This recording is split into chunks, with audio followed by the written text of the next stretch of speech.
వరంగల్ ముత్తోజీపేటలో ఉద్వేగభరిత వాతావరణం నిండుకుంది. నర్సంపేట డిపోకు శంకర్ గౌడ్ మృతదేహాన్ని తీసుకెళ్లే ప్రయత్నం చేస్తున్నారు. కార్మికులకు నచ్చచెబుతున్నారు పోలీసులు. నర్సంపేట బస్టాండ్ దగ్గరే కడసారి నివాళులు అర్పిస్తాం అంటున్నారు కార్మికులు. ప్రభుత్వం ఇప్పటికైనా కార్మికులకు న్యాయం చేయాలంటూ డిమాండ్ చేస్తున్నారు. డెడ్ బాడీని తరలించే ప్రయత్నాల్ని పోలీసులు అడ్డుకుంటున్న దృశ్యాలని ప్రస్తుతం మనం చూస్తున్నాం. తాము ఎలాంటి గొడవ చేయము, కానీ డిపోకి తీసుకువెళ్లనివ్వండి ఆయన మృతదేహాన్ని అంటూ అక్కడ బంధువులు విజ్ఞప్తి చేస్తూ ఉన్న దృశ్యాలు మనం చూస్తున్నాం. తాజా సమాచారం అందించడానికి, అక్కడి పరిస్థితిని వివరించడానికి మా ప్రతినిధి పెద్దీష్ వరంగల్ నుంచి సిద్ధంగా ఉన్నారు. పెద్దీష్, ఏం జరుగుతోంది అక్కడ? ముత్తోజీపేట గ్రామంలో ప్రస్తుతం హై టెన్షన్ వాతావరణం కొనసాగుతుంది. ఇక్కడ నుంచి శంకర్ గౌడ్ డెడ్ బాడీని నర్సంపేట డిపో వద్దకు తీసుకెళ్లేందుకు ప్రయత్నాలు చేస్తున్న క్రమంలోనే అడ్డుకుంటారు. ఇక్కడ పోలీస్ వాహనాన్ని కూడా ధ్వంసం చేసినటువంటి దృశ్యాలను మనం చూస్తున్నాం. ఎందుకంటే ఇక్కడ నిరసన తెలపడం కోసం వచ్చినటువంటి ఆర్టీసీ కార్మికులను, అదేవిధంగా బీఆర్ఎస్ నాయకుడు పెద్ది సుదర్శన్ రెడ్డిని పోలీసులు అదుపులోకి తీసుకుని అరెస్ట్ చేసి ఇక్కడి నుంచి తీసుకువెళ్తున్నారు. అదేవిధంగా ఆర్టీసీ జేఏసీ నాయకులను కూడా ఇక్కడి నుంచి అరెస్ట్ చేసి తీసుకువెళ్తున్నారు. ఈ క్రమంలోనే పోలీసు వాహనాలను అడ్డుకున్నారు. ఈ విధంగా కుర్చీలు కావచ్చు, ఇతర ఫర్నిచర్ అంతా కూడా వాళ్ళంతా చెల్లాచెదరుగా పడేశారు. సో ఇక్కడ నుంచి డెడ్ బాడీని, ఎందుకంటే 21 సంవత్సరాల పాటు శంకర్ గౌడ్ నర్సంపేట డిపోలో ఆయన ఆర్టీసీ డ్రైవర్గా విధి నిర్వహిస్తున్నారు కాబట్టి ఆయనను కడసారి అక్కడ నివాళులర్పించే అవకాశం కల్పించాలని చెప్పి కుటుంబ సభ్యులు ఆర్టీసీ జేఏసీ డిమాండ్ చేస్తుంది. ఈ క్రమంలోనే ఇక్కడి నుంచి డెడ్ బాడీని నర్సంపేట డిపో వద్దకు తీసుకువెళ్లేందుకు ప్రయత్నాలు చేస్తున్న క్రమంలోనే అడ్డుకున్నారు. దీంతో హైటెన్షన్ వాతావరణం చోటు చేసుకుంది. పెద్ద ఎత్తున వరంగల్ ఉమ్మడి జిల్లాతో పాటు నర్సంపేట డిపో నుంచి కూడా ఆర్టీసీ జేఏసీ ఇక్కడికి పెద్ద సంఖ్యలో చేరుకున్నారు. వారంతా ముత్తోజీపేట గ్రామంలోని శంకర్ గౌడ్ కూతురు నివాసానికి చేరుకొని ఇక్కడ నుంచి డెడ్ బాడీని తీసుకువెళ్లేందుకు ప్రయత్నాలు చేస్తున్న క్రమంలోనే తోపులాట, తీవ్ర ఉద్రిక్తత చోటు చేసుకుంది. సో వారికి ఆర్టీసీ కార్మికులకు మద్దతుగా నిలిచినటువంటి నర్సంపేట మాజీ ఎమ్మెల్యే పెద్ది సుదర్శన్ రెడ్డిని అరెస్ట్ చేసి ఇక్కడి నుంచి తీసుకువెళ్లారు. ఈ క్రమంలోనే ఆయనను తీసుకెళ్తున్నటువంటి వాహనాన్ని ఇక్కడ ఆర్టీసీ జేఏసీ, అదేవిధంగా బీఆర్ఎస్ పార్టీ శ్రేణులంతా అడ్డుకున్నారు. దీంతో ఉద్రిక్తత, తోపులాట చోటు చేసుకుంది. పోలీసులు కూడా ఇక్కడ పెద్ద ఎత్తున మోహరించి ఉన్నారు. ఇక్కడికి ముత్తోజీపేట గ్రామానికి వచ్చేటువంటి అన్ని రహదారులను పోలీసులు అష్టదిగ్బంధనం చేసేశారు. ఎవరు కూడా ఇక్కడికి రాకుండా కట్టడి చేసే ప్రయత్నాలు అయితే కొనసాగుతున్నాయి. సో చెప్పండి, ఇప్పుడు బాడీ ఎక్కడికి తీసుకెళ్లాలని డిమాండ్ చేస్తున్నారు వాళ్ళంతా? సో ఇక్కడ నుంచి బాడీని ఏంటి మీ డిమాండ్? డిపోకి తీసుకెళ్ళాలి. బాడీ అక్కడ బాడీ చచ్చిపోయాడు కాబట్టి అక్కడ తీసుకెళ్ళాలి మేము. సో ఆర్టీసీ జేఏసీ అయితే ఇక్కడి నుంచి డిపోకు తీసుకువెళ్లాలని చెప్పి వారంతా డిమాండ్ చేస్తున్నారు. కానీ పోలీసులు మాత్రం ఇక్కడే అంతిమ సంస్కారాలు నిర్వహించాలని చెప్పి వారంతా సూచిస్తున్నారు. సో అక్కడ నిన్న పోస్ట్ మార్టం అనంతరం నేరుగా డెడ్ బాడీని ఇక్కడికి ముత్తోజీపేటలోని ఆయన శంకర్ గౌడ్ కూతురు నివాసానికి తరలించారు. ఇక్కడ అంతిమ సంస్కారాలకు ఏర్పాట్లు జరుగుతున్న క్రమంలోనే ఆర్టీసీ జేఏసీ, అదేవిధంగా వివిధ రాజకీయ పార్టీలన్నీ కూడా ఇక్కడికి పెద్ద సంఖ్యలో చేరుకున్న క్రమంలోనే డెడ్ బాడీని, ఎందుకంటే శంకర్ గౌడ్ సుదీర్ఘకాలం ఆయన జీవితం, శేష జీవితం అంతా ఇక్కడే నర్సంపేట డిపోలోనే డ్రైవర్గా పనిచేస్తున్నాడు. ఇప్పటివరకు ఆయనకు ఒక ఇల్లు కూడా లేదు కాబట్టి ఆయన కడసారి నిన్న ఎక్కడైతే ఆయన సూసైడ్ అటెంప్ట్ చేశారో, ఆత్మాహుతికి యత్నించారో, అక్కడ ఆయనకు కడసారి నివాళులర్పించే అవకాశం కల్పించాలని చెప్పి ఆర్టీసీ కార్మికులంతా కోరుతున్నారు. ఈ క్రమంలోనే ఆయన ఇక్కడి నుంచి తరలించేందుకు ఆర్టీసీ జేఏసీ డిమాండ్ చేస్తుంది. ఆర్టీసీ వివిధ ప్రాంతాల నుంచి ఆర్టీసీ కార్మికులంతా ఇక్కడ చేరుకున్నారు. చెప్పండి, మీరంతా ఏంటి డిమాండ్ చేస్తున్నారు? మేము హన్మకొండ చేసి వరంగల్ చేస్తున్నాము. నివాళులర్పిస్తానికి మేము వచ్చిన ఇక్కడ చేసి మొత్తము వచ్చాక ఇటువంటి పరిస్థితి జరుగుతూ ఉన్నది. ఇది ప్రభుత్వ దమనఖండ. ఇది నేను వాళ్ళకి ఈ ప్రభుత్వానికి మేము నిరసన తెలియజేస్తున్నాం. మాకు కనీసం నివాళులు అర్పించే సమయం కూడా ఇవ్వట్లేదు. డిపో దగ్గర తీసుకెళ్ళి డిపో దగ్గర నివాళులు అర్పించాలని కోరుకుంటా ఉన్నాం. జేఏసీ వరంగల్.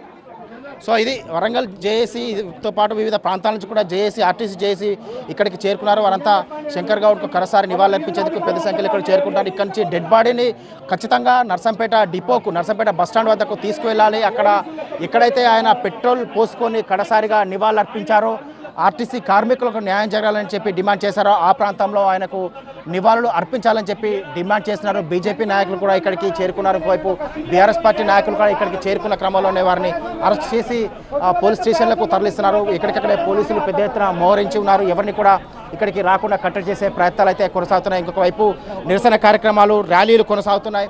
ఇంకొక వైపు ధర్నాలు కూడా కొనసాగుతున్న క్రమంలోనే ఈ ధర్నాలు అదుపు తప్పకుండా పోలీసులు పెద్ద ఎత్తున మోహరించున్నారు. ఇప్పుడు మల్లంపల్లి, నర్సంపేట ప్రధాన రహదారిపైన, ముత్తోజీపేట ప్రధాన రహదారిపైన కూడా ఆర్టీసీ కార్మికులు, అదేవిధంగా వివిధ ప్రజా సంఘాలంతా రోడ్లపైన బైఠాయించి ఎక్కడికక్కడే ట్రాఫిక్ స్తంభింపచేశారు. పోలీసులు పెద్ద ఎత్తున మోహరించి ట్రాఫిక్ను డైవర్ట్ చేస్తున్నారు. కానీ ఇక్కడ అంతిమ సంస్కారాలు 12 లోపే పూర్తి చేయాలని చెప్పి ప్రయత్నాలు చేస్తున్నారు. కానీ ఆర్టీసీ జేఏసీతో పాటు వివిధ రాజకీయ పార్టీలన్నీ కూడా ఇక్కడి నుంచి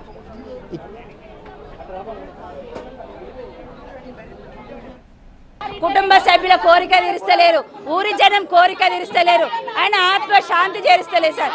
ఏంటి సార్ మా పరిస్థితి? మేమేం చేస్తానం సార్? ఏమన్నా మీ ఆస్తులను చెల్లగొట్టినామా? మీ ఆస్తులను చెల్లగొట్టినామా? లేకపోతే ప్రభుత్వము మా బస్సులను ఏమైనా చేసినామా? నిన్న సార్ నిన్నట్టు మేము చనిపోయినా కూడా మేమేం చేయలేదు సార్. ఒక 10 నిమిషాలు మేము తీసుకుపోయి వాళ్ళు కూడా అదే ఈయన కోరిక అది కానీ వాళ్ళు కూడా చెప్తారు సార్. కుటుంబ సభ్యుల కోరిక కూడా అదే సార్. కుటుంబ సభ్యుల కోరిక కూడా అక్కడికి పోవాలి సార్. 10 నిమిషాలు సార్, 10 నిమిషాలు సార్. ఎప్పుడు సార్ మాట్లాడాలి? శంకర్ గౌడ్ మృతదేహాన్ని ఆయన సుదీర్ఘకాలం ఎక్కడైతే పనిచేశారో అదే నర్సంపేట డిపోకి తీసుకువెళ్లనివ్వండి అంటూ బంధువులు విజ్ఞప్తి చేస్తున్నారు. అలాగే జేఏసీ, కార్మికుల జేఏసీ కూడా విజ్ఞప్తి చేస్తోంది. కార్మికులకు ఆయనకు కడసారి నివాళులర్పించుకోవడానికి అవకాశం ఇవ్వండి. ఆయనకు సొంత ఇల్లు కూడా లేదు కాబట్టి ఆయన ఎక్కడైతే ప్రాణం వదిలారో అక్కడికే మృతదేహాన్ని తీసుకువెళ్లనివ్వండి, మేమంతా ఆయనకి నివాళులర్పించాలి అంటూ అక్కడ విజ్ఞప్తి చేస్తూ ఉన్నారు. కానీ పోలీసులు మాత్రం దాన్ని ఖండిస్తున్నారు. అక్కడ నుంచి ఆ మృతదేహాన్ని తీసుకుని వెళ్లిపోవాలంటూ వాళ్ళు విజ్ఞప్తి చేస్తున్నారు. మరొక వైపు మరి కాసేపట్లో విపక్ష నేతలు, బీఆర్ఎస్ నేతలు అక్కడికి చేరుకోబోతున్నారు. ఆర్టీసీ కార్మికుల సమ్మెపై ప్రస్తుతం కరీంనగర్లో కేంద్ర మంత్రి బండి సంజయ్ మాట్లాడుతున్నారు. ఒకసారి ఆయన ఏం మాట్లాడారో చూద్దాం. ఆర్టీసీ కార్మికులు ఎదుర్కొంటున్నటువంటి సమస్యల మీద తెలంగాణ రాష్ట్రంలో కార్మికులందరూ కూడా ఇగో మేనిఫెస్టో వాళ్ళది, ఇది కాంగ్రెస్ అభయహస్తం మేనిఫెస్టో వీళ్ళది. లో 28వ పేజీ